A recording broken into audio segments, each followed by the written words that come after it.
y digamos cuando llega al pulmón. Y la respiración interna es como ya todo ese proceso que sucede en el cuerpo cuando la hemoglobina transporta el oxígeno. Ahorita les muestro una foto para que les quede más claro.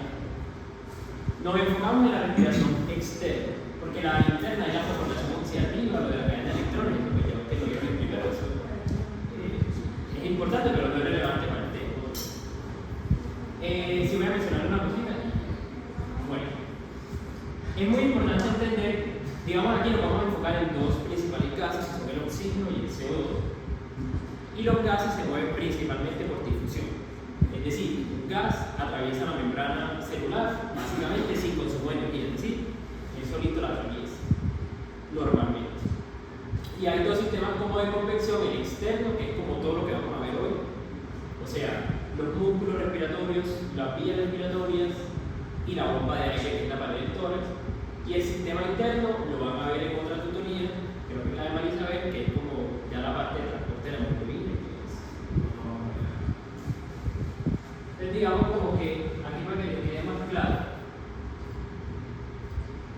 ven, yo tengo acá oxígeno en el ambiente, tengo una mezcla de gases en el ambiente, que ahorita les digo cuál es, pero enfoquémonos pues en el oxígeno.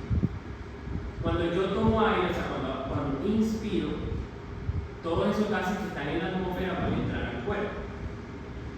Entonces miren, aquí nos concentramos en el oxígeno. El oxígeno entra directamente al pulmón.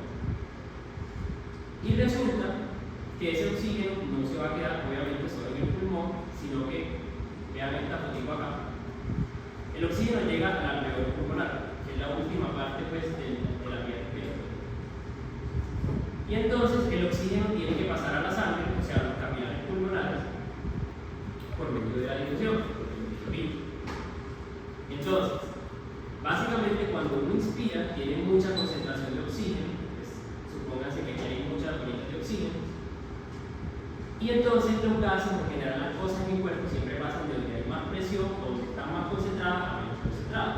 Entonces cuando yo tengo mucho oxígeno aquí, el oxígeno pasa por difusión, pasa al capilar pulmonar, y cuando pasa al capilar pulmonar, va a las venas pulmonares, y esas venas pulmonares van al corazón izquierdo, después a la ventrícula izquierda, y de ahí, con la ventrícula izquierda, ventrículo izquierdo, ahora, ahí se va para el resto del cuerpo. O sea, esto que está representando aquí ya es el resto del cuerpo. Y ese oxígeno se va a unir a la hemoglobina, que es la principal proteína transportadora del oxígeno, y la hemoglobina lo transporta por todo el cuerpo, y el oxígeno llega a la célula para cumplir una función. ¿Cuál es la función del oxígeno? ¿Para qué necesitamos otro oxígeno? ¿Y qué hace el oxígeno en el organismo? Producir energía, exactamente. El oxígeno hace parte de la cadena de electrones, la formación oxidativa, y sin oxígeno no se puede producir energía. Entonces, eso es muy importante. Ahora, el oxígeno va a las células, hace su función. Resulta que de los metabolismos de las células se genera CO2, y otros metabolismos. Ese CO2 también lo capta la hemoglobina y lo lleva básicamente al corazón derecho a través de las venas cavas, superior y inferior. Y finalmente, ese CO2 va a pasar, el CO2 que estaba aquí en el capilar pulmonar, que es esto de aquí, va a pasar al alveolo, porque aquí está más concentrado que acá, pasa al alveolo y cuando uno exhala, o sea, bota el aire, está botando principalmente CO2. Nosotros necesitamos una cierta cantidad de CO2, el CO2 es malo, tampoco hay que satanizarlo, pero en exceso tiene como muchos efectos, entre esos que pueden producir acidosis respiratorias, y eso puede comprometer la vida del paciente. Entonces hay que tener unos niveles muy normales. Otra cosa importante es que, pero ya lo vieron pues como en la parte de control cardiovascular, es como que a nivel del bulbo raquídeo y de zonas como las carótidas tenemos como unos sensores del pH, de los niveles de CO2 y de oxígeno, y dependiendo de lo que sensen esos baroreceptores y sensorreceptores, así se controla también la respiración y la circulación. Eso también es importante. Por ejemplo, cuando uno tiene mucho CO2 en el pulmón, lo que pasa es que el cuerpo dice, hay que respirar más rápido para sacar ese CO2. Entonces se genera taquipnea, que es aumento pues, de la frecuencia respiratoria.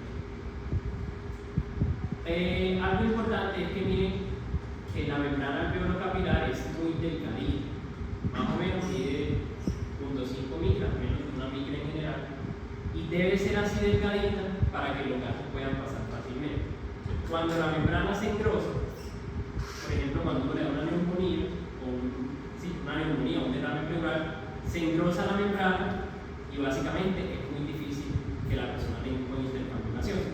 Entre otras cosas, por eso las personas que tienen neumonía, que la piel respirando muy rápido, tienen dificultad respiratoria, se les engrosa usualmente esa membrana. Y el derrame pleural, pues, o sea, no ocurriría entre las dos pleuras. Lo que pasa es que en el derrame pleural, depende del derrame, hay mucho líquido entre las pleuras. Puede ser líquido, puede ser sangre, puede ser pus, puede ser muchas cosas, porque usualmente no es solo agua. Entonces, si hay como mucho espacio entre las pleuras, el pulmón no se va a expandir bien, y por eso la persona le cuesta respirar, y por eso tiene que estar. Ahorita vamos a ver como la parte del búfalo y todo. Pero en ese caso no es porque la membrana pleural se aumente, sino. Puede ser, bueno, sí, puede ser que la membrana aumente de grosor, o puede ser porque las pleuras, como tienen mucho líquido, es más difícil que haya una expansión del todo. Una pregunta, tanto que el oxígeno pase del alveolo al capilar pulmonar y el CO2 del capilar pulmonar al alveolo, aparte del hecho de que van de un lugar más concentrado a uno menos concentrado, ¿por qué más pasa? Porque si no se quedaría como a la mitad, ¿no? 50% oxígeno en el alveolo, 50% capilar. Sí, lo que pasa es que siempre hay gases en ambos lados, pues porque uno nunca está dejando de respirar.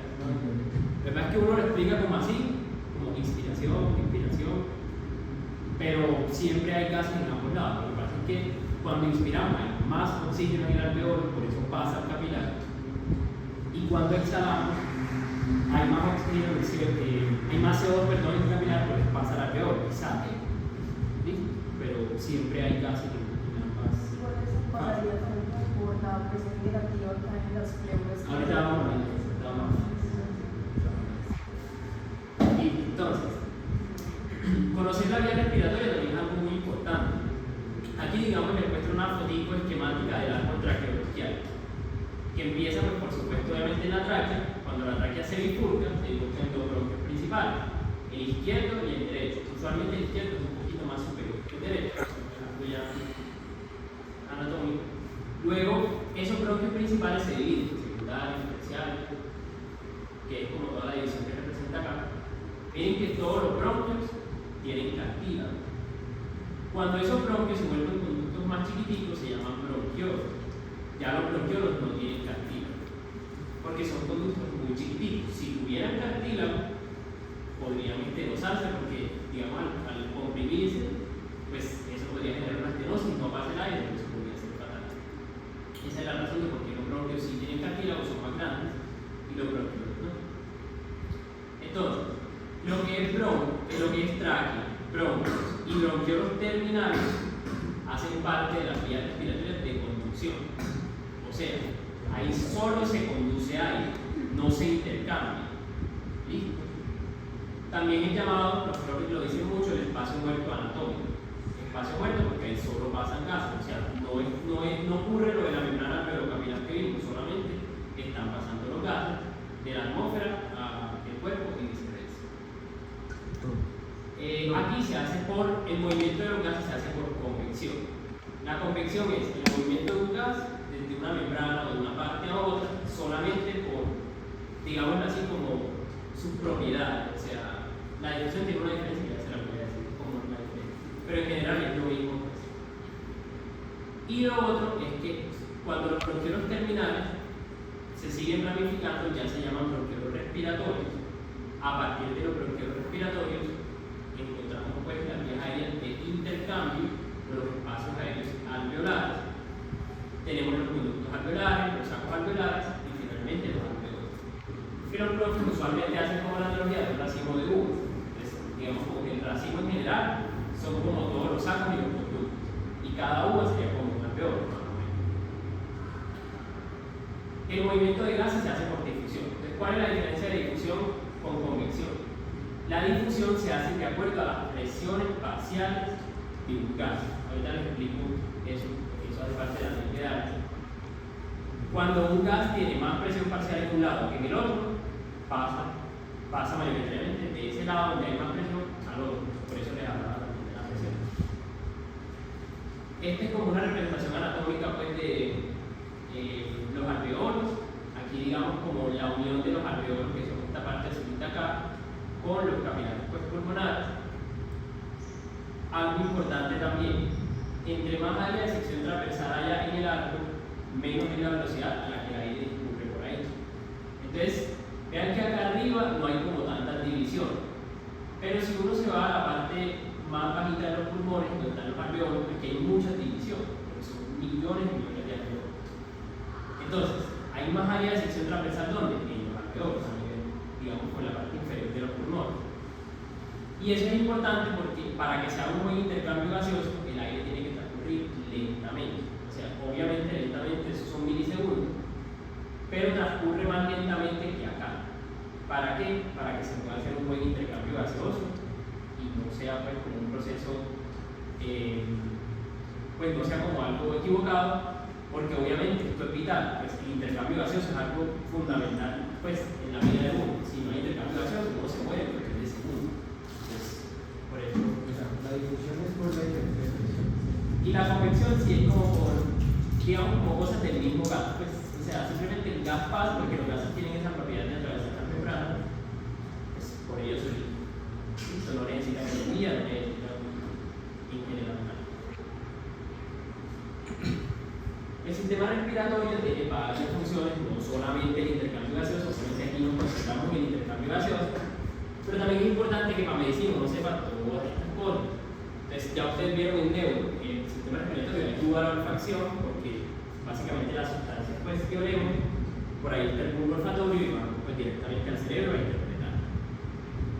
Lo otro, el aire se procesa antes de llegar a los alveolos. O sea, el aire que uno respira en la atmósfera no es el mismo que entra a los pulmones. Tiene que procesarse porque ese aire está muy lleno de impurezas, lleno de muchos contaminantes. Entonces, a nivel de la tráquea sobre todo y de las vías superiores, el aire tiene que calentarse, humidificarse, tiene que filtrar, el cuerpo tiene que filtrar esas partículas extrañas. Luego, gracias a ese movimiento del aire a través de las cuerdas vocales, se producen sonidos, todos los sonidos. El sistema respiratorio ayuda a la fonación, ayuda a filtrar hemorros pequeños, o sea, el único órgano del cuerpo que digamos, no necesita intercambio gaseoso para tener oxígeno, es el pulmón, obviamente, porque está llegando el oxígeno directamente. Entonces, como lo que pongo ahí es como que a veces cuando quedan embolitos pequeños en los capilares, se reabsorben solos, o se filtran solos, porque hay oxígeno. Pero digamos que eso no es como tan importante. La secreción de gas, sí. Entonces, la enzima convertidora de angiotensina, como ya vieron en la web, hace parte pues, del eje de renina, angiotensina, aldosterona y ayuda pues, a controlar la presión arterial. También es algo muy importante. Pero pues no es de la importancia de la aldosterona, pero igual pues para que lo sepan. Rápidamente, porque esto se lo van a ver en la clase de geometría, digamos que tenemos unos volúmenes y capacidades pulmonares que podemos medir, usualmente a través de la espirometría. Entonces, tenemos el volumen corriente vital, que es lo que uno normalmente inspira o expira. Digamos, uno en reposo, más o menos la cantidad de aire que libera o que sale de uno, más o menos son 500 mililitros. Pues, están pues como los valores, no es como tan relevante que salga. Si yo quiero calcular cuál es la ventilación total que tiene un paciente, o sea, cuántos mililitros ingresa el paciente en un minuto, pues multiplico ese volumen corriente por la frecuencia respiratoria, el número de veces que uno respira con un volumen de reserva inspiratorio, el mismo nombre lo dice, es el volumen adicional de aire que yo puedo inspirar después de una inspiración tranquila. Y el de reserva respiratorio, lo contrario, lo que yo puedo expirar después de una inspiración tranquila. El volumen residual es el volumen que siempre queda en el pulmón, siempre está, o sea, nosotros siempre tenemos un volumen de aire en el pulmón para evitar que las vías aéreas colapsen y para mantener de cierta forma un intercambio. Al menos por unos segundos. Eso es muy importante. Y las capacidades pulmonares, que básicamente son como la suma de los volúmenes. La capacidad residual funcional es todo el aire que queda cuando uno hace una aspiración tranquila. Miren que se puede calcular sumando el residual con el volumen de reserva respiratoria.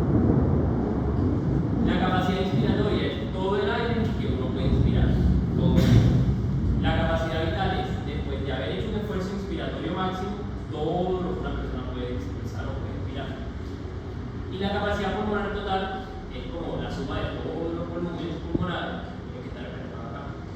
Es el volumen máximo que puedo ingresar al pulmón después de un esfuerzo inspiratorio máximo.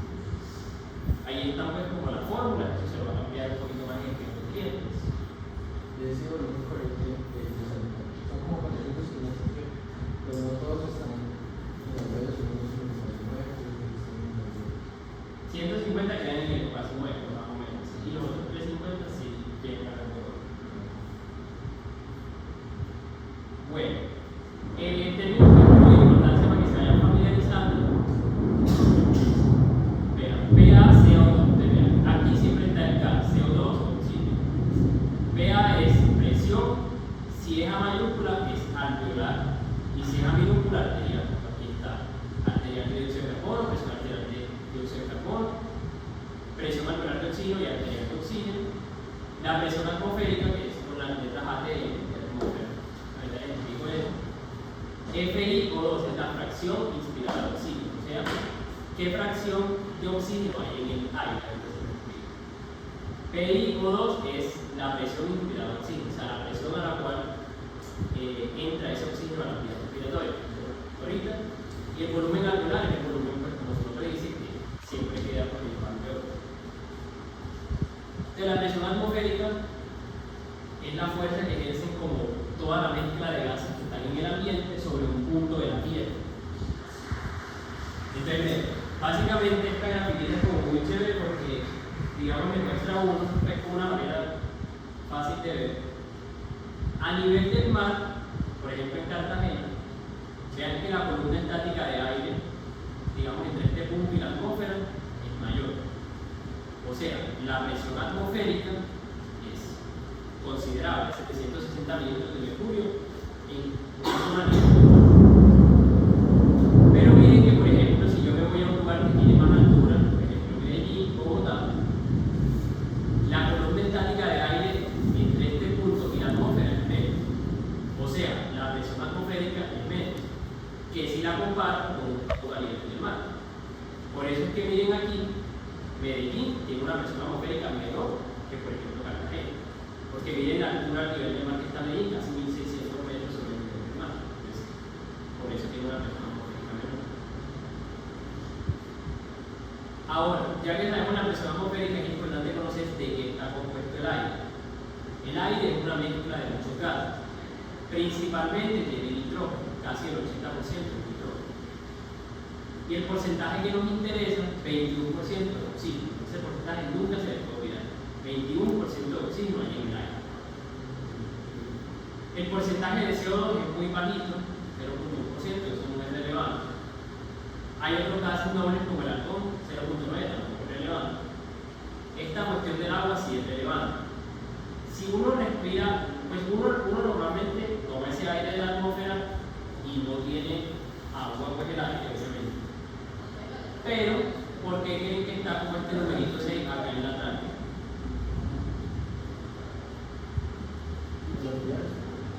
Sí, pero ¿qué pasó ahí? ¿Cómo así que cambió la composición del aire? Si el aire siempre es difícil.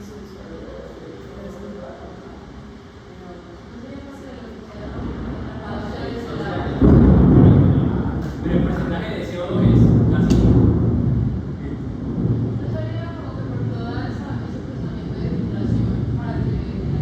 por ahí va. Es porque el aire se tiene que humidificar, como se lo dije ahorita. Y en esa humidificación, miren que llegó un poquito de agua. Entonces, por eso es que ustedes ven aquí que el porcentaje de agua es distinto. No es el mismo que en el ambiente, pues el aire no tiene agua. En la vía respiratoria sí tiene, porque el aire tiene que estar húmedo pues, a los pulmones. Es por eso.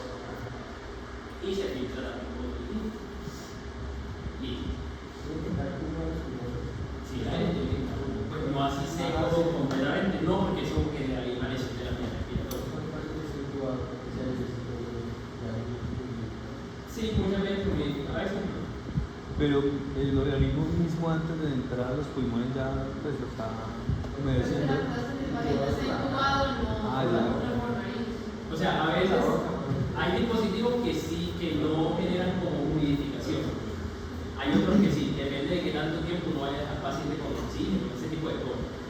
va a dejar por muy poquito tiempo, no es necesario humidificar el aire, el mismo cuerpo tiene mecanismos, todavía sí, el cuerpo lo tiene, si no, es mejor humidificarlo antes de que. Pero digamos fisiológicamente, sí el aire entra por el pulmón. Bueno, entonces aquí viene la primera ley importante. Más que aprender qué dice la ley, es aplicar eso que dice la ley en la medicina.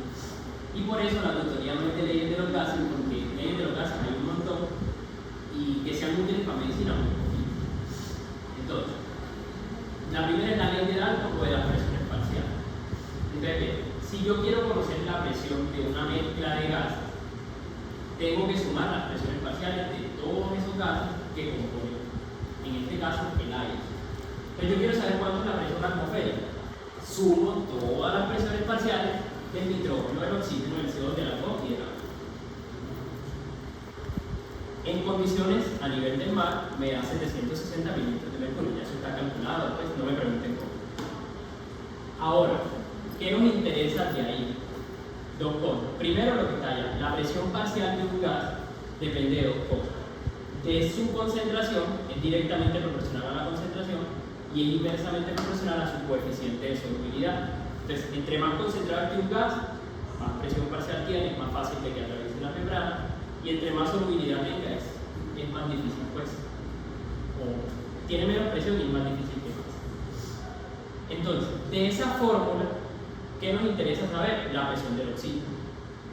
Entonces, si yo quiero calcular la presión parcial del oxígeno, ¿qué tengo que hacer? Digamos que estamos a nivel del mar. Ya sé que la atmosférica es 760. Entonces lo que hago es, a la atmosférica le quito la presión del vapor de agua. Es 46 milímetros de mercurio. Eso me da 714. Esos 714 lo multiplico por la concentración en la que está el oxígeno en el aire. ¿Que cuánto es? 21%. O sea, lo multiplico por 0.21. Y eso me da 150 milímetros de mercurio. O sea, si nosotros estamos a nivel del mar, la presión parcial de oxígeno y la presión inspirada de oxígeno es 150 milímetros de mercurio. ¿Sí quedó claro por qué? ¿El 46 dónde salía? El 46 es la presión del vapor de agua. Pues que uno le resta eso porque el agua pues, no hace parte del aire normalmente. Ah, ok. Era eso. O sea, uno despeja la fórmula, 760, le resta el vapor de agua y lo multiplica por 0.21, que es el porcentaje de oxígeno que hay en el ambiente. Entonces, la concentración de oxígeno en una, a ver, la mezcla de gases es igual en todas las, es decir, si uno está en Bogotá, si uno está en Medellín, pues, o sea, la mezcla de gases es la misma, pues, no es que haya más oxígeno en Medellín que en Bogotá, pero uno cuando respira en Medellín y en Bogotá, cuando respira en Medellín sí está respirando una presión parcial de oxígeno más altita que en Bogotá, ¿sí se entiende? Porque Medellín está más, si yo comparo Medellín con Bogotá, pues Medellín está debajo del nivel de mar con respecto a Bogotá. Entonces sí, claro, como es. Y por eso es que no sé si les ha pasado, normalmente si uno, bueno, muchos son de acá, pero normalmente los que somos de la costa y cuando vamos a Bogotá, por ejemplo, que es un sitio que tiene mucha altura, uno llega y el primer día está taquipléjico, está mareado, está mal. Es precisamente por eso, porque la presión parcial de oxígeno en la costa, 150, es excelente, pero uno va a Bogotá y eso es por ahí 90, 100, o sea, es muy difícil, pues le cuesta a uno más trabajo respirar. Y por eso el cuerpo tiene que hacer mecanismos para que uno respire pues, más rápido y capte más oxígeno. ¿Sí? No es que porque yo me fui de la costa a Bogotá hay menos oxígeno en Bogotá, no. Pero sí tengo que respirar más rápido en Bogotá porque la presión parcial a la que yo estoy acostumbrado a respirar es muy alta. ¿Sí? Entonces, eso como que más o menos explica eso para que vean una aplicación práctica también. Otra ley importante, la ley de Fick. No se tiene que aprender esa fórmula, lo que se tiene que aprender es lo que está escrito. Sino que la fórmula se la traje para que vean pues, que eso no es carrera, está en una fórmula matemática. ¿Quién se acuerda, antes de hablar de eso, en otro tema de cardio, para qué se usa la ley de Fick? ¿Para qué? ¿Cómo? ¿Pero para qué? O sea, para calcular qué puedo.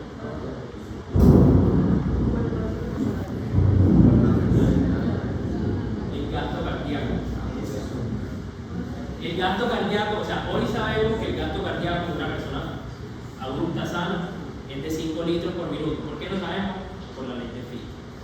La ley de Fick dice que el flujo de un gas a través de una membrana o de una barrera es proporcional, 1, al coeficiente de difusión que tenga el gas. Eso básicamente es lo que en internet no se lo tiene que aprender.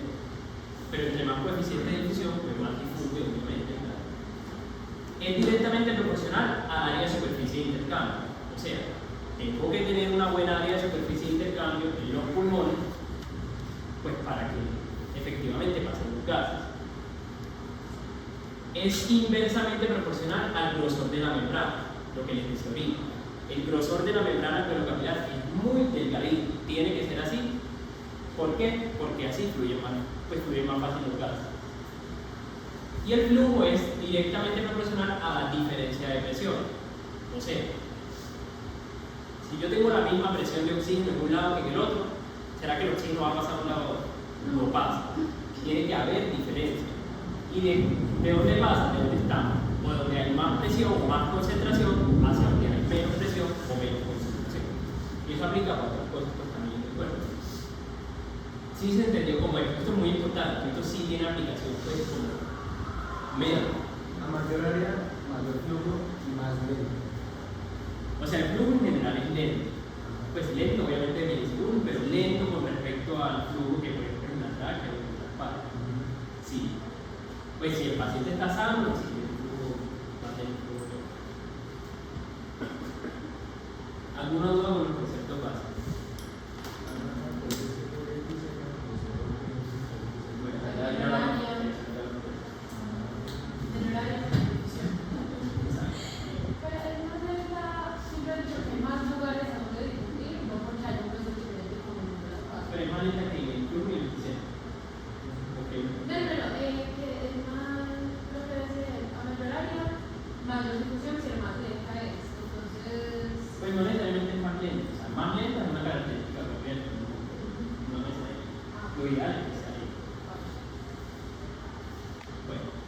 Entonces, la mecánica ventilatoria es, digamos, como esa parte, porque es una parte de la física, que estudia todos los procesos que describen cómo se desplaza el aire, cómo entra y sale de los pulmones y cómo genera un cambio en los volúmenes pulmonares, que es lo que vimos ahorita.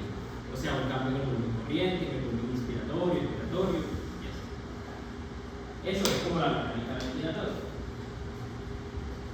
Tiene dos grandes propiedades. Las propiedades estáticas y las dinámicas. Las propiedades estáticas, como su nombre dice, son propiedades que se estudian cuando no hay flujo de aire. Y las dinámicas, pues la diferencia es que si hay como un flujo de aire, ahí es donde se fluye como es. Digamos que saber qué es estático o dinámica es no lo creo. Lo importante es entender cada propiedad. Otra ley importante en medicina, la ley de Boyd-Marie.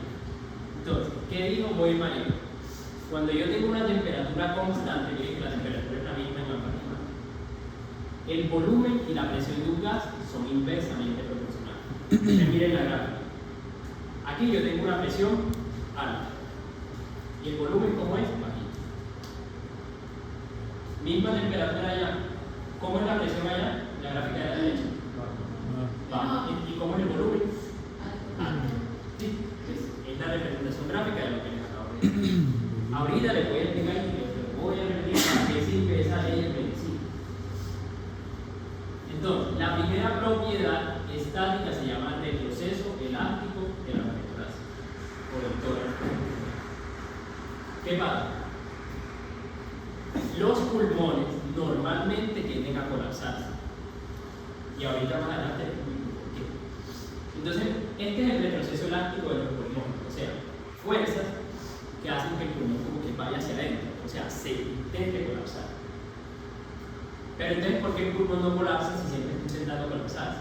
Por el retroceso elástico de la pared del tórax. O sea, miren la gráfica del medio, esas fuerzas del tórax que van en dirección contraria al retroceso elástico de los pulmones. O sea, unas apuntan hacia adentro y otras hacia afuera. En equilibrio, no tendría por qué el pulmón colapsarse en una persona sana. A ver, las fuerzas están apuntando hacia adentro en el pulmón en qué momento, la inspiración o la expiración. En todo momento. Nuestros pulmones tienden a colapsarse siempre. No es algo muy fisiológico, pero pasa. ¿Por qué no se colapsa? colapsa por el retroceso elástico de la pared del tórax, porque son fuerzas que vienen hacia afuera, hacia adentro, se equilibran. ¿Sí? Que es como la gráfica pues, de la derecha. Ahí representa el retroceso elástico del pulmón y el retroceso elástico del tórax. Es eso. Ese retroceso elástico del tórax hace que el pulmón esté insuflado, como lo que les pongo acá. El pulmón tiende a colapsarse, pero el retroceso elástico de la pared del tórax lo mantiene insuflado, lo mantiene lleno. ¿Sí? Y se genera una presión, lo que tú hablabas, una presión intrapleural más bajita que la atmosférica. Entonces vean que en general en el tórax uno tiene dos pleuras, ¿cierto? ¿Cómo se llama esta pleura que recubre el tórax? Parietal. Y esta que recubre los pulmones. Visceral. Eso también aplica para el abdomen, ¿cierto? Pero para los todo. Entonces, el espacio entre las dos pleuras, que es como lo que uno ve aquí en rosadito, que es el espacio pleural o el espacio intrapleural. ¿Qué hay ahí? Normalmente una pequeñita, muy pequeñita cantidad de líquido. Ahí no debe haber aire, no debe haber sangre, no debe haber luz, no debe haber nada. Entonces, miren que, por ejemplo, la presión atmosférica o barométrica, que es lo mismo, aquí estamos hablando a nivel del mar, 760 milímetros de mercurio.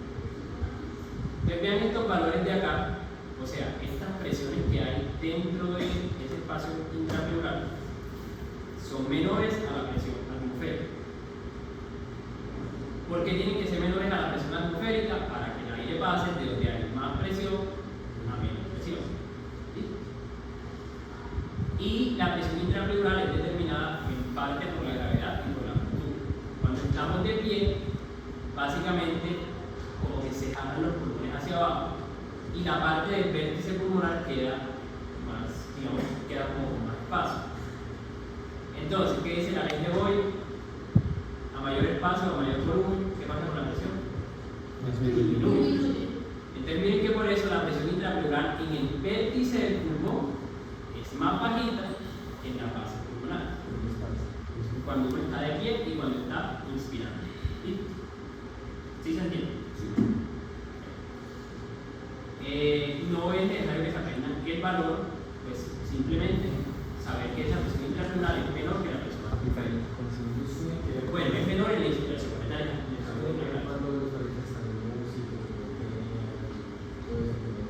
Pues sí, o sea, eso cambia eso, pero pues cuando te gusta son muchas cosas, ¿no? Pero sí, esa es una de las cosas.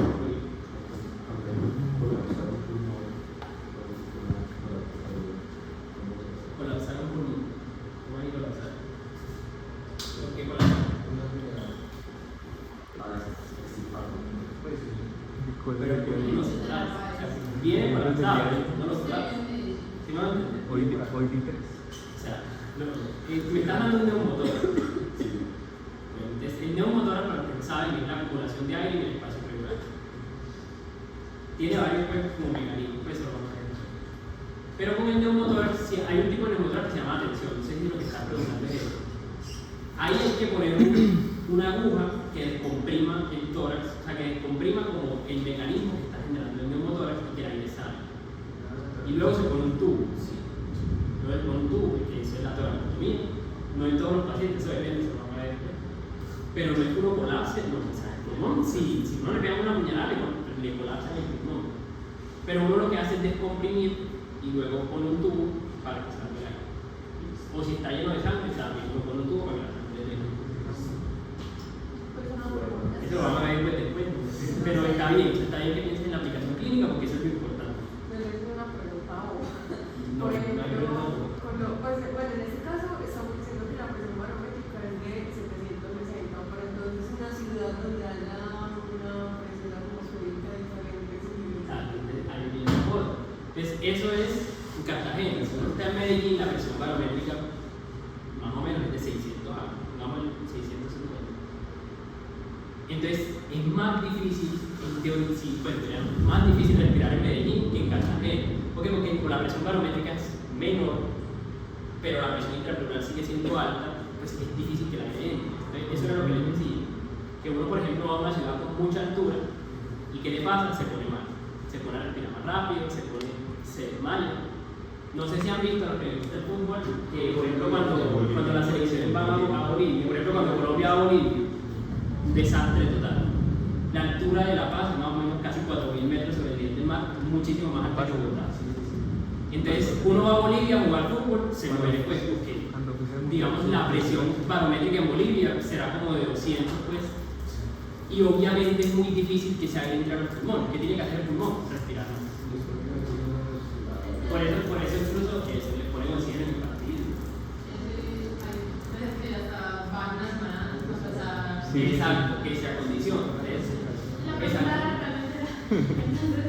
Yo cuando llego a comer. Independientemente de la altura, estos niveles de presión intracelular se van a mantener.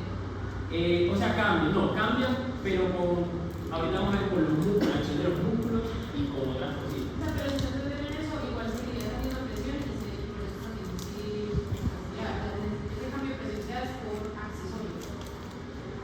Por eso, pero el cambio de presión se da en parte por los músculos, pues principalmente. Porque cuando uno, pues la inspiración, que es un acto, bueno, es inconsciente, pero también voluntario, uno modifica esa presión. Ya les vamos a hacer una gráfica donde explico. Esto es fundamental, pues, y esto es como lo que explica cuál es la implicación porque tiene la ley de hoy en medicina. ¿Sí? Entonces, vean acá. Yo tengo, esto es en condiciones normales en reposo, digamos, no estoy inspirando ni expirando en reposo. Entonces, ¿qué pasa en reposo? Presión barométrica, 0, o sea, 0 centímetros de agua, o sea, 760 mililitros de mercurio. La presión intrapleural en reposo dijimos que era pues negativa, pero con respecto a la presión barométrica, o sea, menor. Porque las presiones negativas no existen. Pues uno no tiene presión negativa, o tiene presión o no tiene, pero no tiene presión negativa. Pero como que la gráfica se nos muestra así, como para que se haga más entendible. Pero ahora aclaración de que no es presión negativa, pues para que no haya que decir eso, porque eso no existe.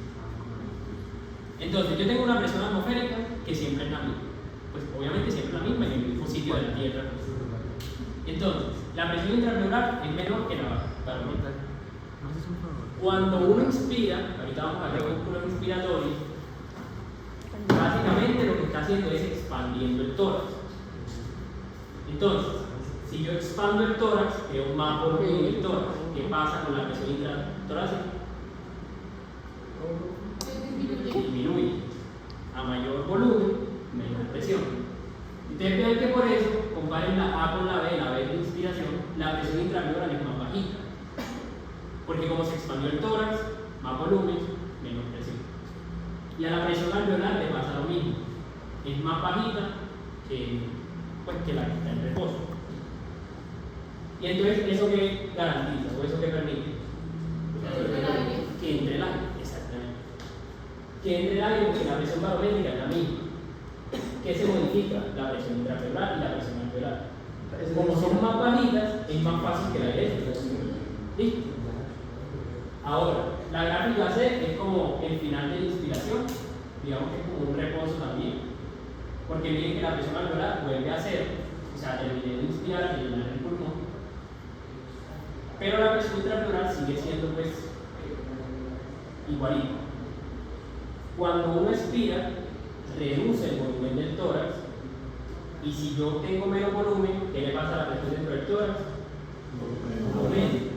Es por eso es que comparen estas dos presiones, vean que la presión intrapleural aumentó, menos 5 es mayor que menos 7, más 1,25, o sea, aumentan las presiones, y eso qué hace? ¿El aire qué? Sale, exactamente, porque el aire sale, donde hay más presión, a menos presión. ¿Sí ya? Sí. Una respiración forzada, la presión intratorácica llega a 0. ¿Qué debe ser? O sea, no tienen que aprender un valor específico, lo importante es, si uno hace expiración forzada, es porque está creando mucha presión intrapleural y mucha presión alveolar, porque está reduciendo mucho el volumen del tórax, y eso hace que el aire salga. ¿Ya? Pero decir que es 0, que no, eso depende, pues uno no lo va a calcular. Lo importante es saber, claro, si yo expiro de manera forzada, pues es mucho el volumen que reduzco, entonces es mucha la presión que hay. ¿Sí? Entonces vamos a ver esa parte de los Para músculos. tener un gradiente, por decirlo así. Exactamente, ¿por qué? Porque tiene que haber un gradiente de presión para que haya flujo del gas, eso es lo que les explica ahorita. Entonces, músculos de la inspiración, básicamente tenemos dos grandes grupos, los de la inspiración tranquila, pues normalita, que tenemos pues al principal músculo inspiratorio, que es el diafragma, y a los intercostales externos más que todo. Y tenemos músculos de la inspiración forzada, o sea, cuando no es suficiente con esos músculos, tengo que usar otros músculos que se llaman músculos accesorios para poder entrar aire. ¿Sí o qué? Porque no es negociable que yo tenga que entrar aire a mi cuerpo. O sea, el cuerpo sí o sí tiene, o sea, tienen que haber otros músculos que hagan que el aire. Sí. Entonces, vean que el diafragma es este músculo acá en forma de cúpula. El diafragma tiene como muchas inserciones. Se inserta pues acá en el esternón, en la parte más baja, se inserta a nivel de las últimas costillas. El caso es que cuando el diafragma se contrae, pues básicamente como que tira hacia abajo. Y al tirar hacia abajo aumenta pues como el diámetro del tórax, aumenta el diámetro longitudinal del tórax. Y miren que acá están representados como en amarillito los músculos intercostales externos. Esos músculos se insertan en la base superior, en la parte superior de las primeras costillas. Entonces, cuando ellos se contraen, jalan las costillas hacia arriba. Si yo jalo las costillas hacia arriba, aumento lo mismo, aumento el diámetro longitudinal del tórax. O sea, expando el tórax, eso es lo que les quiero decir. Lo mismo pasa con los respiratorios accesorios. Los escaleros, por ejemplo, se insertan en las dos primeras costillas. Cuando se contraen, ¿qué pasa? Elevan las dos primeras costillas, aumenta el diámetro del tórax. El esternocleido martudeo, que también se inserta, tiene varias inserciones, por ejemplo, en el esternón. Cuando él se contrae, también aumenta pues, el diámetro del tórax y hace una cosa que se llama como el efecto en bomba de agua. Pues es como el esternón gira externamente y aumenta el diámetro del tórax. Estos músculos supracostales, como su nombre dice, pues encima de las costillas, también permiten que las costillas suban en la inspiración, y los serratos dorsales también permiten que la escápula de esta manera suba y que las costillas también asciendan. Todo eso me ayuda a la inspiración. Entonces, una persona sana, que no tiene ningún tipo pues, como de problema, que digamos no tiene enfermedades pulmonares o algo así, pues, básicamente utilizamos el diafragma y los intercostales externos, sobre todo el diafragma. Por eso es que cuando uno se, digamos, algo de neuro, cuando uno se lesiona por encima de C3, que es de donde sale el nervio frénico y el diafragma, se muere. Se muere, ya eso no hay nada que hacer. Porque se pierde toda la inervación del diafragma y sin diafragma no hay vida.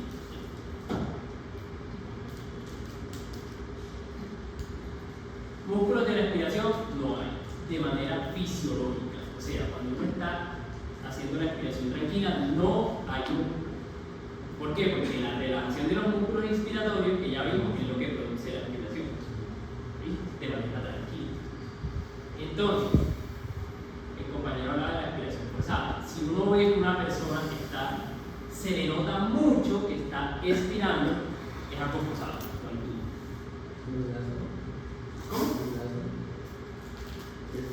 Sí, pues sí, pero sí, digamos que es algo más crónico, pero usualmente aplica más como en cosas agudas. Si un paciente a uno le llega urgencia y uno lo vea con dificultad respiratoria, es como aplica más que todo para eso. Pero claro, los pacientes asmáticos, ecoposos, que tengan alguna patología pulmonar, no todas las patologías pulmonares, pero muchas sí hacen que uno tenga que respirar con otros músculos que normalmente no utilizan. Principalmente músculos de la respiración forzada son los abdominales, el recto abdominal, el oblicuo externo, entre otros. Cuando un músculo abdominal se contrae, ¿qué hace en general? Aumenta la presión abdominal. Entonces, aumenta la presión en el abdomen, hace que el diafragma suba. Si el diafragma sube, ¿qué le pasa al volumen del tórax? Disminuye. Y si disminuye el volumen, ¿qué le pasa a la presión? Aumenta. Aumenta. Si yo tengo más presión, sale aire. ¿Listo? Entonces, por eso es que, decía, una respiración forzada, sale aire, pero sale mucho aire. ¿Listo? Hay otros músculos pues, de la respiración forzada, estos que son los intercostales internos, y otros grupos pues, en general hacen como lo contrario a lo que ya vimos. O sea, en vez de expandir el tórax, lo reduce. Y si lo reduce, aumenta la presión. Entonces, cuando yo inspiro, aumento el volumen y sostengo el volumen para la presión. Al bajar la presión, el aire que está fuera entra. Eso. Y lo contrario hace la presión. O sea, yo absorbo la presión. Sí. Sí quedó claro, es como, o sea, es como lo fundamental de la ley de Boyle. ¿Sí? Para que vean que eso sí tiene aplicación.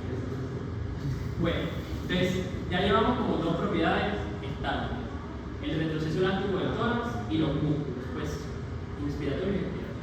La tercera es la distensibilidad del pulmón, que ya no me habla de todo el tracto respiratorio, me habla solo de los pulmones, que es una propiedad de los alveolos. Y me habla de qué tan fácil es de que un pulmón se distienda o se deforme, que es lo mismo. O sea, qué tan fácil es inflar el pulmón, en otras palabras. ¿Listo? Asemejenlo pues a un globo. ¿Qué tan fácil es inflar pues, un globo? ¿De qué depende la distensibilidad? Uno, de los músculos que ya vi. Si yo tengo que mis músculos están actuando bien, el pulmón obviamente se va a expandir más fácil. Si mis músculos no actúan bien, no se va a expandir fácil.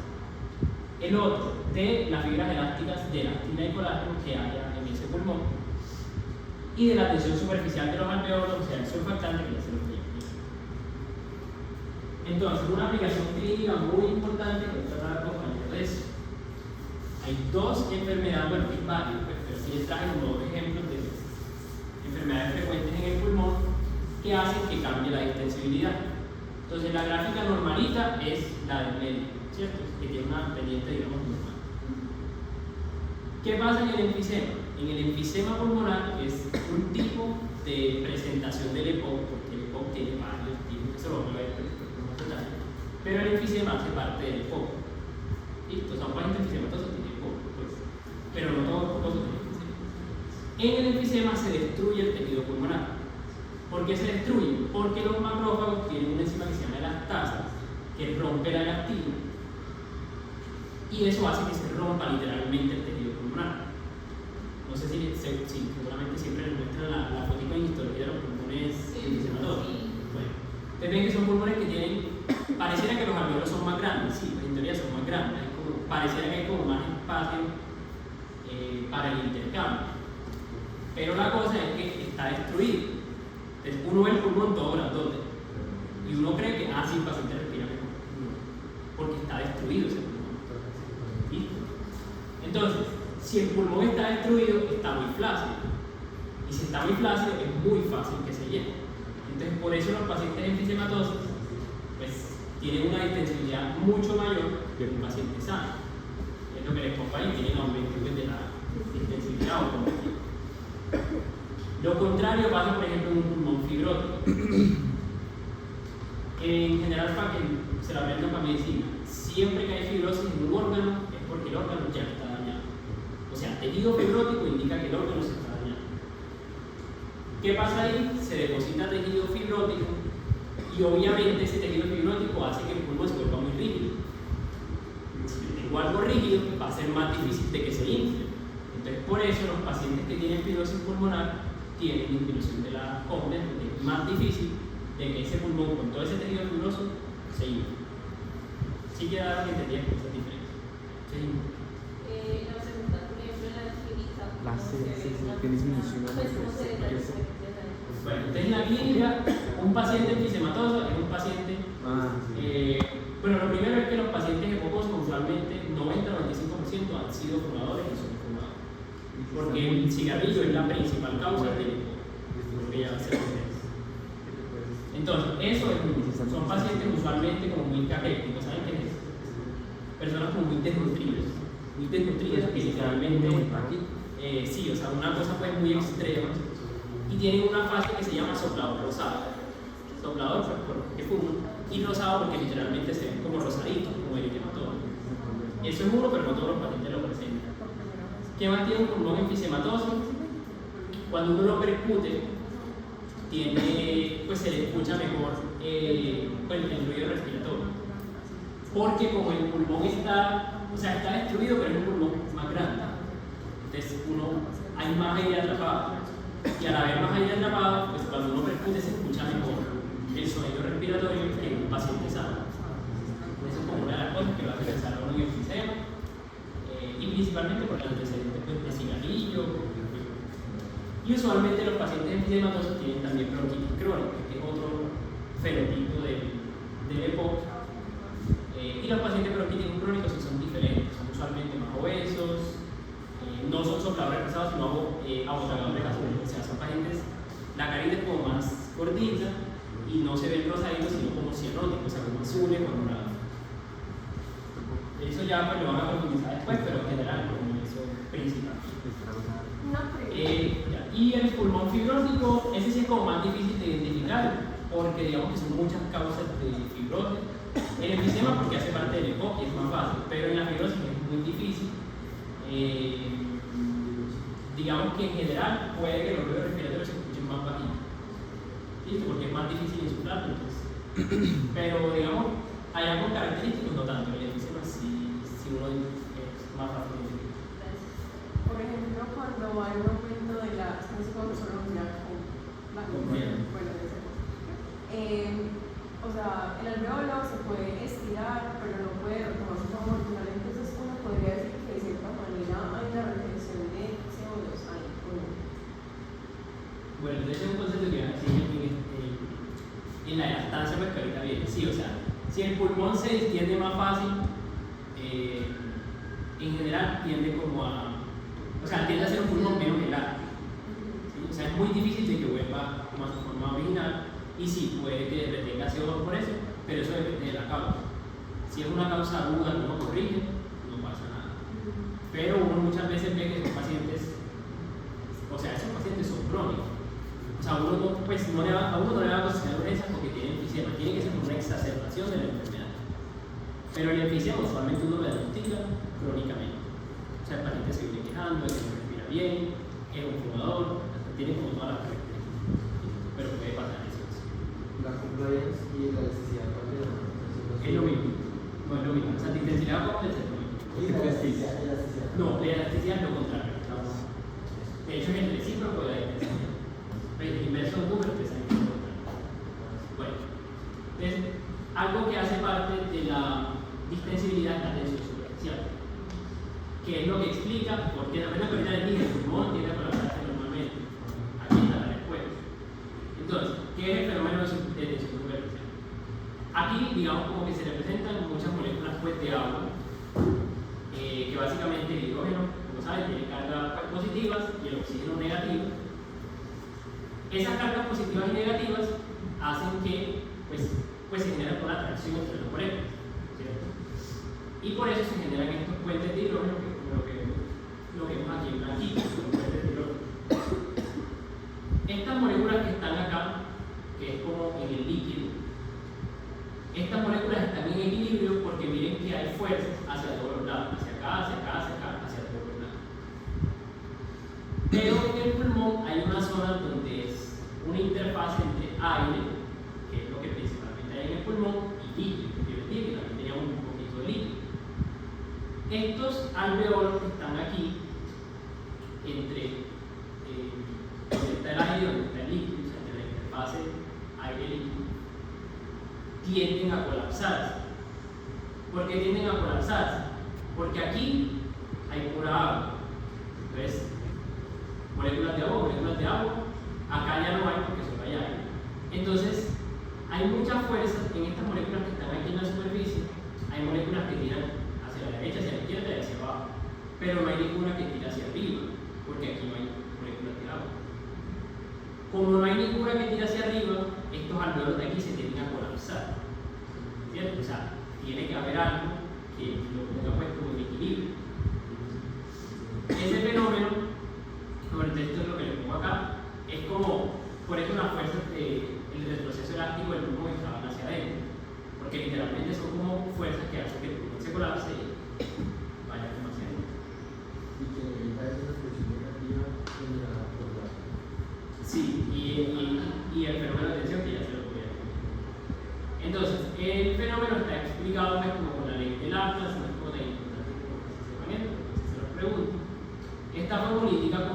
la presión necesaria para que un alveolo colapse depende o es directamente proporcional a la tensión superficial dividido pues, sobre el radio del alveolo.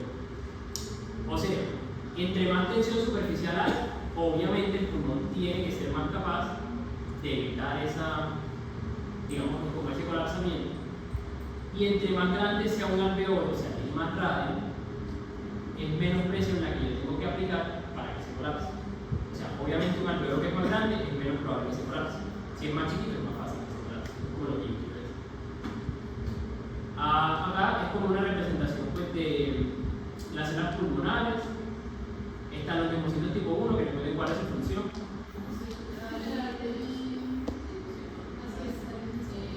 Estructural, sí, eso, o sea, permite intercambiación de la difusión. Una pregunta, la P es colapso, ¿sí? O sea, No, presión necesaria para evitar que la para evitar, colapse. para evitar, ya. Y los neumocitos tipo 2 que hay. Claro, Bastante. Y los macrófagos alveolares. Son células del sistema inmune.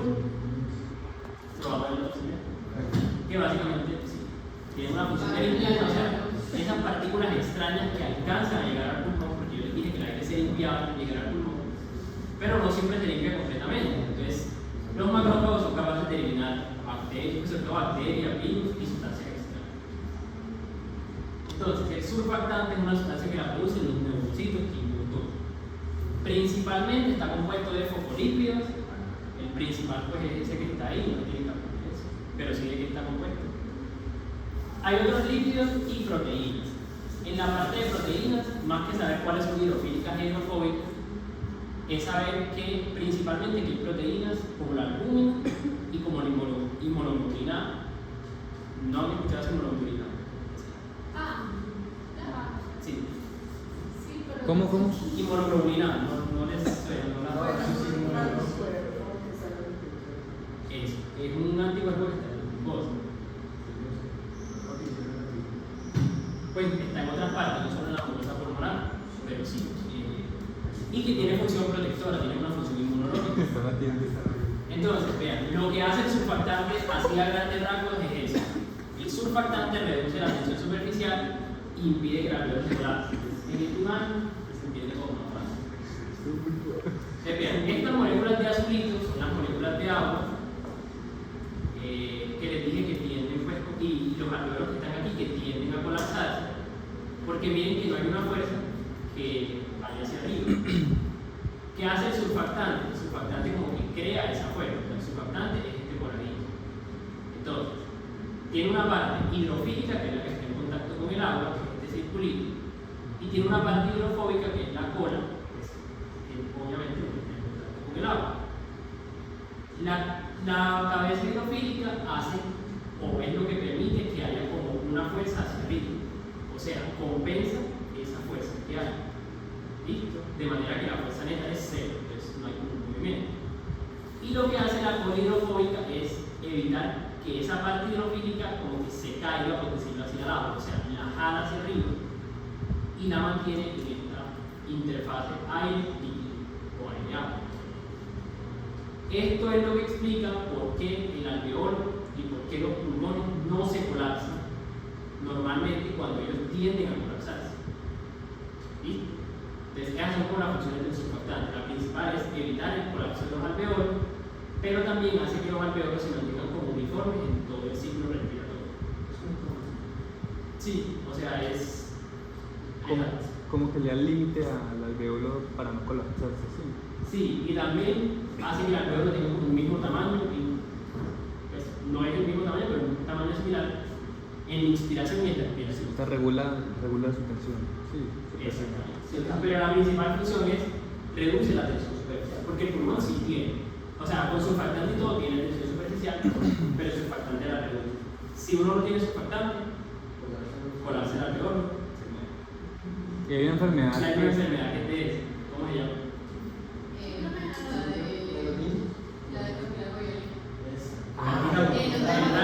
Membrana y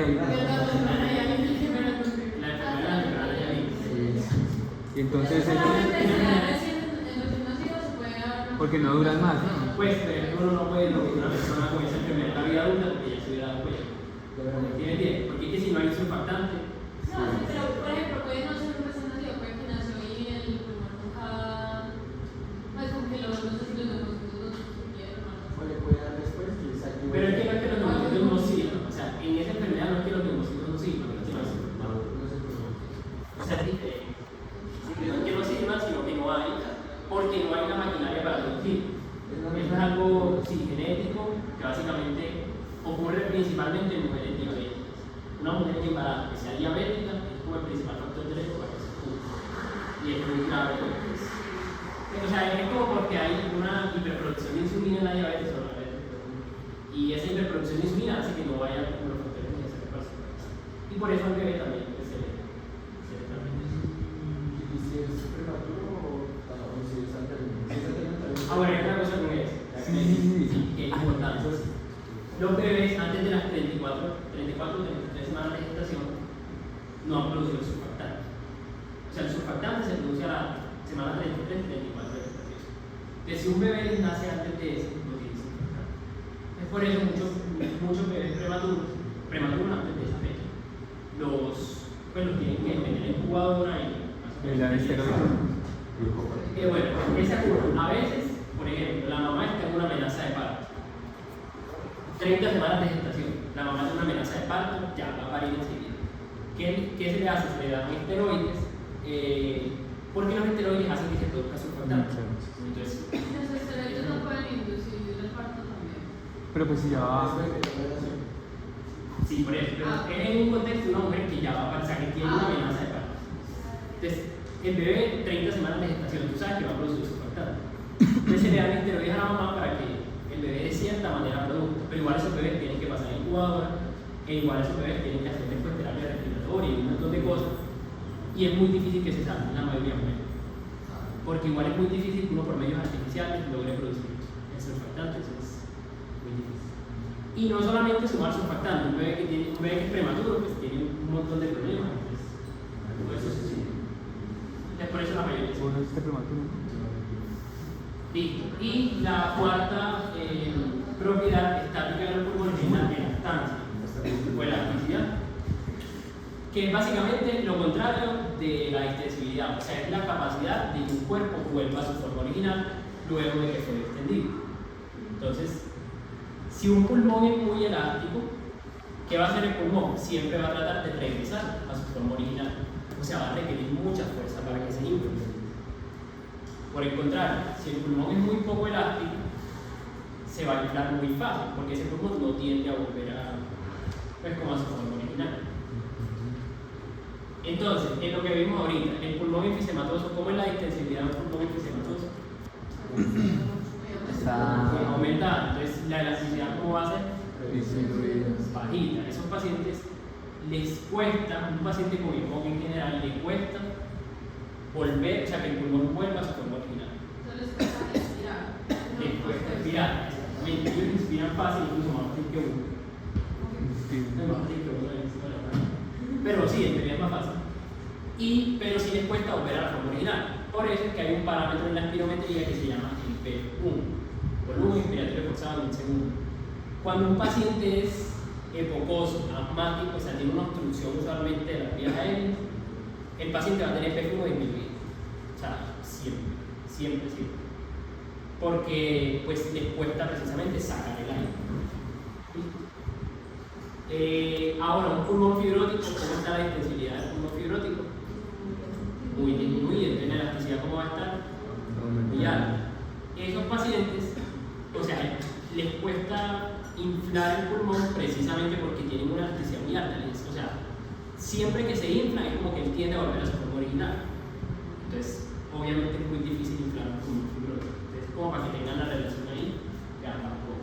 Y eso del asma se lo preguntan siempre en el examen, y eso es importante para la vida. Entonces, todo pulmón con asma o con una enfermedad obstructiva de la vías aéreas, pues en general EPOC y asma tienen disminuido el PF1. O sea, no tiene sentido, eso se lo van a preguntar. Disminuido el PF1. El PF1 es un parámetro de la espirometría. ¿Y qué era el beso? Es el volumen que uno expira en un segundo. Expira. ya. O sea, uno toma aire lo más que puede y en un segundo, pues obviamente no en un segundo, no es capaz de votar, pero lo que más puede en ese segundo, eso se tira. Sí, ¿qué es lo que, es que se me olvidó, qué es lo que falla en el asma? La aspiración. No, pero pues, o sea, ¿qué problema es? ¿Qué hay en el asma? En el asma hay una obstrucción de los bronquios. Usualmente a nivel de los bronquios, puede estar a nivel de los bronquiolos o otras partes, pero usualmente bronquial, el asma cae siempre en bronquial. ¿Y es inflamación y moco o solamente inflamación? De ahí se genera moco, el moco genera inflamación, pus, no tanto, aunque se puede sobreinfectar. Pero en general es moco, inflamación que se genera. Y eso hace que la vía respiratoria tenga una elasticidad muy disminuida. Eso falla antes. La inspiración está bien. La inspiración está bien, pero cuando botan el aire les cuesta mucho. ¿Y por qué Sí, cuando pues tienen obstruidos porque no les cuesta Inspirar, pues sí. porque los bronquios, me imagino que aunque sean los bronquios terminales, no necesariamente respiratorios. Porque cuando uno inspira, uno abre el bronquio, cuando expira cierra. Ah, Entonces, si uno cierra, pues obviamente un pulmón que ya está obstruido, pues, ya. Sí, Sí, claro. sí, se dividen en como dicen, obstructivas está el asma, el EPOC, que es la persona que le en el examen. Sí, o sea, en general la mayoría, no empiezan todos, pero en general tienen el P1 disminuido. Y el índice de disminuido, que se lo van a ver, ya lo vieron en biología, disminuido. Porque el índice de P1 sobre capacidad forzada. No te lo van a explicar pues, después en la otra. En el EPOC también hay una obstrucción. Sí, claro. EPOC es enfermedad pulmonar obstructiva. También hay una obstrucción, pero no siempre a nivel, a diferencia del asma, no es a nivel de los bronquios siempre, puede estar en los alveolos, puede estar en otras zonas más distantes.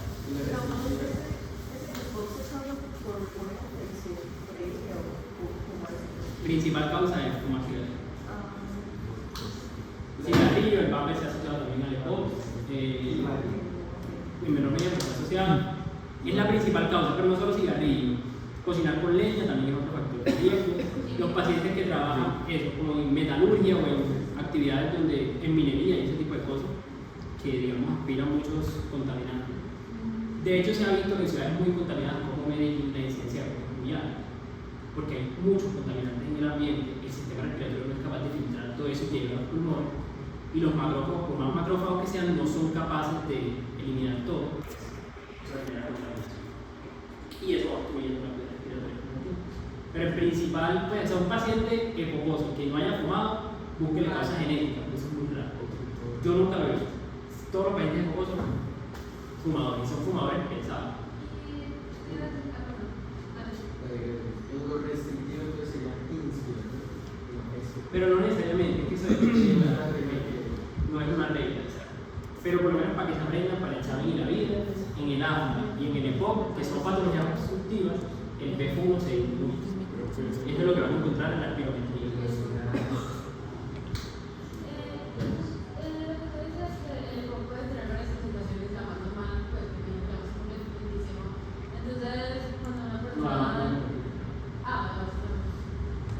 Pero son como una Entonces, por ejemplo, cuando una persona le diagnostica en EPOC no especificado, es porque no han visto como que las alteraciones es la que la está provocando. Sí, no necesariamente porque es que el EPOC igual tiene muchas clasificaciones, no solo se divide por eso, son como los tipos más grandes, pero está el EPOC que juvenil, hay muchas clasificaciones pues, que han salido. Entonces, no especificado es como que no sé cuál de todas estas. Exacto, pero hay muchas formas pues, de clasificar. Ah. Incluso puede ser genético, que es muy raro, pero de hecho, últimamente se está recomendando que todos los pacientes que se les diagnostique EPOC se les haga una prueba genética, pues de una enzima que después van a ver. La fibrosis quística es un defecto genético, pero es raro.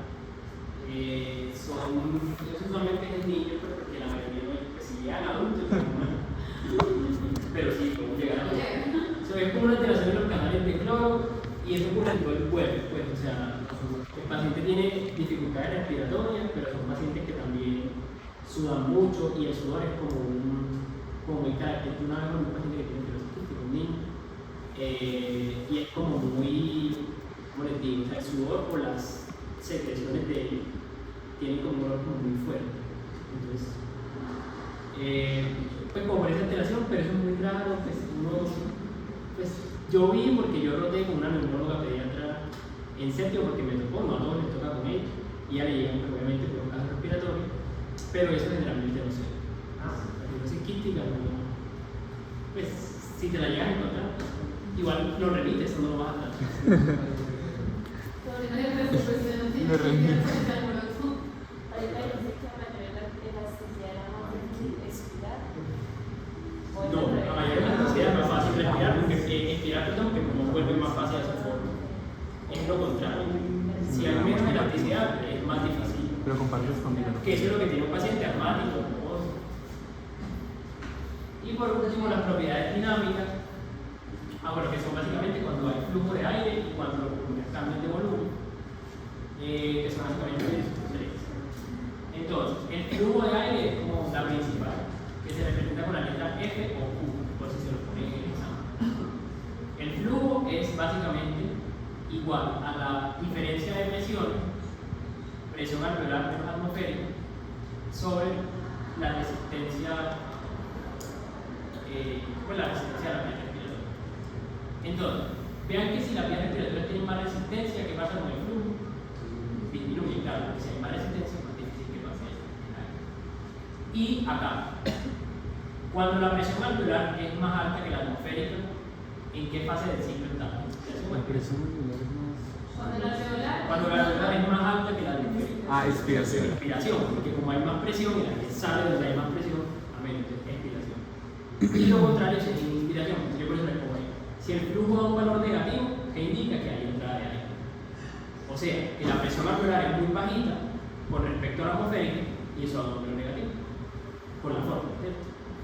Lo contrario, si da un valor positivo, ¿qué quiere decir? Que la atmosférica es mayor, perdón, que la alveolar es mayor que la atmosférica. Es lo mismo que les expliqué ahorita.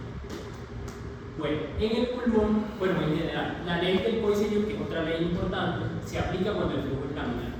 ¿Qué es un flujo laminar? Un flujo organizado, cuando las partículas se mueven en la misma dirección, tranquilito, reposado. Pero, ¿qué pasa? Bueno, y la ley dice que la resistencia es, pues, como igual a la viscosidad que tiene el tubo o el fluido, solamente. Si es la sangre, es fluido. Si es el caso de la piel, es como el tubo. Por la longitud del tubo sobre la cuarta potencia de entrada. O sea, vean que cuál es el factor que más influye en esta ecuación. Si yo modifico el radio, porque está elevado a la cuarta potencia. Entonces, vean que si yo tengo un radio de la vía respiratoria muy grande, ¿qué pasa con la resistencia? Disminuye, claro, si es muy grande es más fácil que pasen los gases. Y lo contrario, si tengo un radio chiquitico, pues la resistencia va a ser mucho, porque es más difícil que pase. Sí, ahí va un paciente asmático, un paciente mucoso, si yo no puedo dilatar en el manejo, pues precisamente por eso. Quiero dilatar, primero porque que lo tenemos que escribir, lo que yo quiero hacer es dilatar. Entonces, cambiar el diámetro de la vista. Sí, pues, el diámetro se puede cambiar. Pues el tema que sí, pero el problema es que se puede. Pero hay una cosa importante que se lo preguntan en el parcial. ¿En el pulmón hay flujo laminar? Sí. Teóricamente en todo el pulmón hay flujo laminar. Pero, según el libro de Bolón, que le encanta a los profesores, el pulmón no tiene flujo laminar. O sea, sí tiene, pero muy poquito. El pulmón maneja principalmente el flujo transicional. Entonces, hay como una combinación de esos flujos que es como la. A ver, ya les explico eso y pues vaya a seguir. Flujo laminar, organizadito, todas las partículas se mueven en la misma dirección. Flujo turbulento se forma con unas corrientes que se llaman vórtices. O sea, es un flujo muy desorganizado y cuando uno escucha un soplo es porque hay un flujo turbulento. Soplo cardíaco, soplo carotídeo, en cualquier parte es porque hay un flujo turbulento. Y el flujo en fila india es el flujo que ocurre en los capilares. ¿Quiénes son más chiquititos, los capilares o los eritrocitos? Los capilares. Entonces, como los capilares son más chiquitos que los eritrocitos, cuando los eritrocitos pasan a través de ellos, tienen que hacer como una filita india literal para pasar, porque el eritrocito, o sea, el eritrocito se deforma, no es capaz de pasar así directamente porque es más chiquito el capilar. Entonces, por eso se llama flujo fila india, que es lo que ocurre en los capilares. Volviendo a lo que les estaba diciendo antes, hay como una manera objetiva de decir o de saber qué tipo de flujo tengo en el pulmón, que hay básicamente tres. Flujo laminar es cuando yo tengo una cosa que se llama número de Reynolds, no es como el que se lo aprendan, igual o menor a 2000. que desde la generación 3 se ha descrito, o sea, desde los bronquios principales, en teoría hay flujo laminar en todo el pulmón. Pero ¿qué dice Borón? No. El flujo en el pulmón principalmente es un flujo transicional, pero sobre todo es transicional en las generaciones 1-3, o sea, tráquea y bronquio principal. ¿Cómo así flujo transicional? Como en los pulmones hay como muchas divisiones, o sea, tráquea se divide en bronquio se divide en no sé qué. Cada que hay divisiones, el aire de cierta manera no pasa, o sea, el flujo laminar se interrumpe porque el aire ya tiene que pasar con más dificultad. De cierta manera se forma un flujo no turbulento, pero sí con ciertas corrientes, como con ciertos remolinos. Luego, cuando el aire sigue pasando a través de las bifurcaciones, puede ver los remolinos y así, en todo el árbol traqueobronquial en división. Eso es lo que se llama un flujo transicional. Si uno le pone lógica, sí, pues en los pulmones tiene que haber flujo transicional, si lo hago, no estoy diciendo que no. Pero si uno va a cualquiera, no sé lo que regresa mucho, pero en Borón dice no, flujo transicional, el pulmón maneja un flujo transicional y se va. Si en el examen le llegaran a preguntar, no creo, pero ¿qué tipo de flujo maneja el pulmón? Pongan transicional y se los atentan con el libro, que ahí no tienen nada que decir. Pero en realidad ambos tipos de flujo coexisten, laminar y transicional. Pero les hago una aclaración para que no vayan a decir pues ya lo digo que hay de los dos. Y lo otro es que la única parte del árbol traqueobronquial donde hay flujo turbulento es la tráquea. Porque cuando uno tose, cuando uno hace ejercicio, hay muchas corrientes que se generan a nivel de la tráquea y eso es lo que genera el flujo turbulento. Obviamente en un pulmón sano no puede haber flujo turbulento. Aunque digamos que no hay soplo pulmonar, se dicen así, igual el flujo turbulento en un pulmón no debería haber. Normalmente. Bueno, ¿tienen alguna duda, alguna pregunta? De todo el tema, de la parte inicial.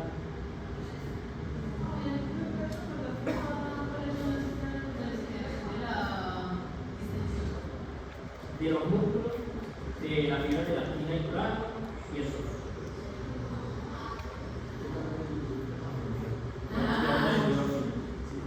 Les voy a esperar. Me faltan estas ejercicios. Para mí, te vamos a hacer un videito y voy a decir que arte no tenemos. Claro. ¿Qué vean? Ay, no. ¿Quién se ha visto la película Wii? La película Wii, Amar la vida. W.I.T. Amar la vida. ¿No se la han visto? ¿Te lo prendió? ¿Te lo prendió?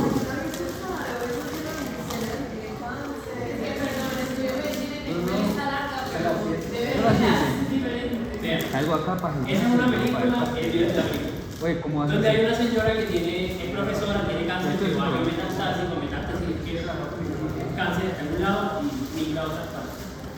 Y la señora, en el momento del video, tiene un pronóstico muy malo. Pues, literalmente, los doctores solo le dijeron que se va a morir, que la dejamos aquí como paliativa, pero que se va a morir.